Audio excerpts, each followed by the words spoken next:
Hello, everybody. Welcome back. This is Ted, and today we'll be talking about Premier League game of the week, which is going to be Liverpool versus Newcastle. Before we talk about the game, I would like to talk a little bit about some of the other matches that transpired today and yesterday. The first being Man City losing to Spurs. That is like a never thought about it. I never thought that Spurs is gonna beat City at the City's home ground. They got their tactics wrong, obviously, and losing 2-0 at home at the start of the season seemed like a big dent to their title challenge. But yeah, it's an interesting watch. Another one definitely is Manchester United uh, drawing at at the Fulham. That game today, Bruno Fernandes obviously missing the penalty. He came out blaming the ref the ref make a mistake, put him off the game. That he's trying to have a good penalty taker, but come on, Bruno, you can't be playing things like that. But just Manchester United is Manchester United. I think they're not gonna fly high like they used to, as always. Drawing at games like this. That is the real problem that they're having right now. They don't have that winning mentality against small teams. Like Leeds, Fulham, Bournemouth, and things like that. They always turn up great in big games, but that's not how you win anything in the game, right? And going to Chelsea and Arsenal, they got they gave a beat down, big wins for them. That was kind of like expected for me. Wasn't expecting 5-0. I believe it was 5-1 for Arsenal, but yeah, I was expecting a big goal from Chelsea, and uh, they're starting off really strong this season, especially Arsenal, which is interesting. Like I said in the previous video, Arsenal's are really strong with their defensive, and now I was talking about last game. I was talking about their left flank being a little bit of weak, and they went ahead and bought Eze from Crystal Palace, which is like they know what they're doing this time. They spent a lot of money for this title challenge this year, and Arsenal is going to be interesting. But that is not the game of the week for this week. This week, the game of the week is going to be Liverpool versus Newcastle. Um, in the previous season, it wouldn't be like that, but obviously Newcastle being the Carabao Cup winners, League Cup winners, make them a really interesting sight to watch. Um, and Liverpool losing them in the Carabao Cup League Cup last year, that makes it very interesting game this season. Obviously, Liverpool is looking to get the Premier League going.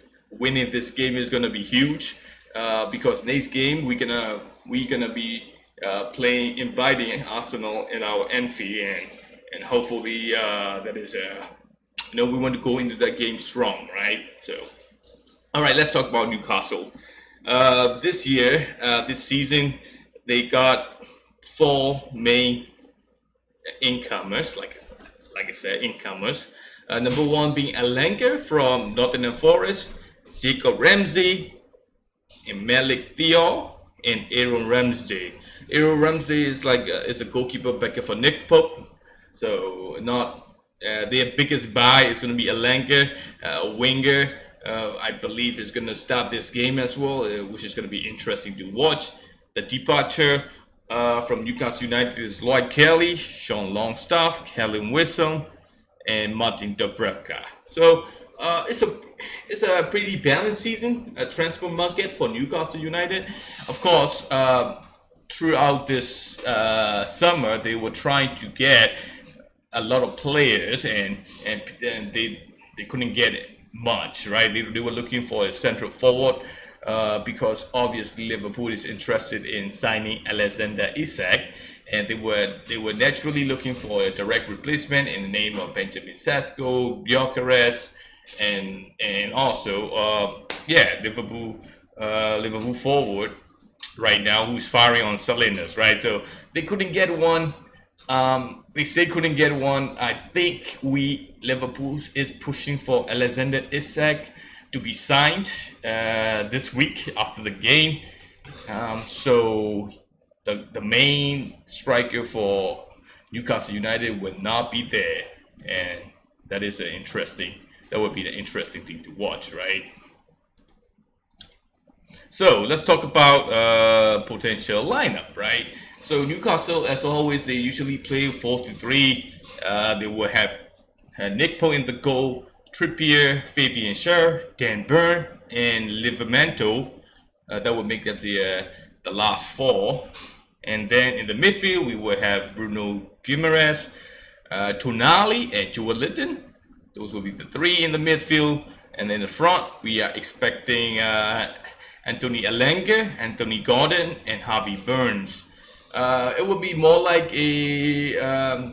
Joel Linton would be the main driving forward in the midfield. He's really strong player, have a lot of energy, and have a great physicality to bully any midfielders. But they are without, I believe they will be without Alexander Isak, and that would take away their main striking threat away from the game, right? So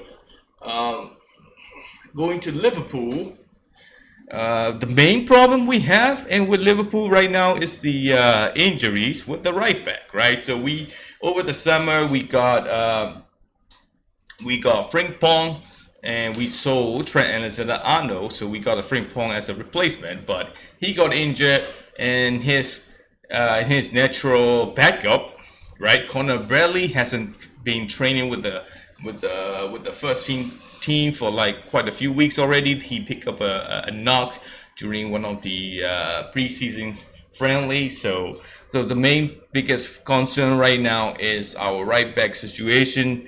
There was a lot of rumors, right? I mean, Joe Gomez could usually play in the position, but whenever he play in the position, well, he always pick up an injury. So people were also saying Dominic Szoboszlai was also start in there, and as a right back, right? Interesting thing. Szoboszlai got that drive, that passing range. That he also have a good defense skill. He could naturally fit in that right hand position, right wing back position. But if Joe Gomez is fit, I believe it would be Joe Gomez's position going forward. It wouldn't be a Dominic Szoboszlai position. But if Dominic Szoboszlai is going to start in that right hand position, not good.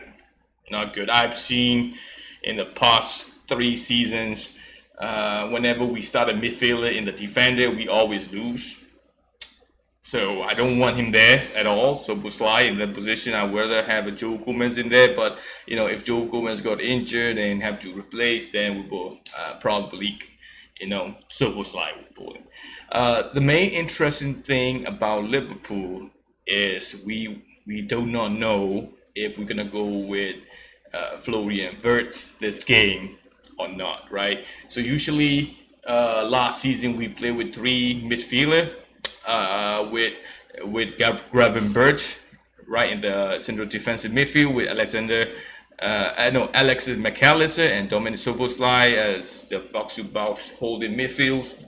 Those usually give us a good balance in the defensive third, which was exposed because we didn't have that Gravenberch in the midfield. We were playing with the central attacking midfielder Florian Wirtz in the Bournemouth game. Proved to be really good. Opened the game up with Hugo Ekitike and the things like that. But we suffered defensively. Both of the 2 goals that we gave away to Bournemouth came from counter-attacking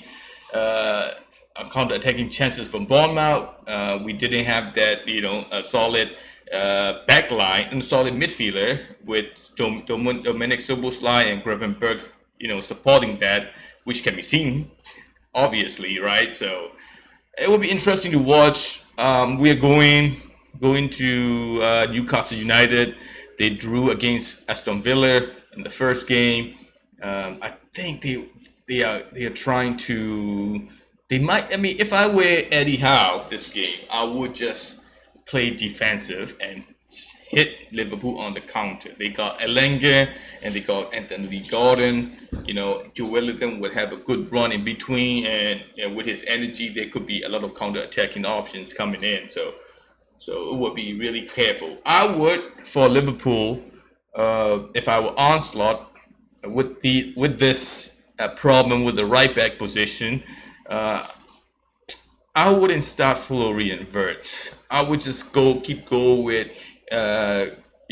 things like Soboslai, McAllister, and Gravenberch, and putting Curtis Jones if needed. If Joe Gomez is not playing, we'll put Soboslai in the right back, putting Curtis Jones, control that midfield, look for a solid game, look for three to four chances to score, and then end the game with the low scoring goals, right? I mean, so I'm expecting like 2 goals at most, 2 goals, maybe a draw even. I'm 50-50 on this. Obviously 50-50 on this. I think it might be a draw or a Liverpool win. I'm a Liverpool fan, so I'm gonna go for a Liverpool win. But if it was a draw, I could see this game happening being a draw. So it would be an interesting game for Liverpool. We really need to pick up the 3 points if we want to go into Arsenal game strong. If we were to have a draw in this game, Arsenal will come to Liverpool next week and they will play draw pretty much. They would just play a draw, and then see out the game. I mean, they are already 2 points ahead, so had their biggest rival this season. So yeah, it will be an interesting game to watch. I hope you guys are also fired up for this game because it is a game of the week, and it's going to be an interesting game to watch. Once again, it would be either a draw or a Liverpool win. Liverpool to win with low goals scored, like maybe 2 at most. All right, so that's what I thought about this game. And if you guys like it, please press like and subscribe. This is Ted, and we'll see you again next time. Bye-bye.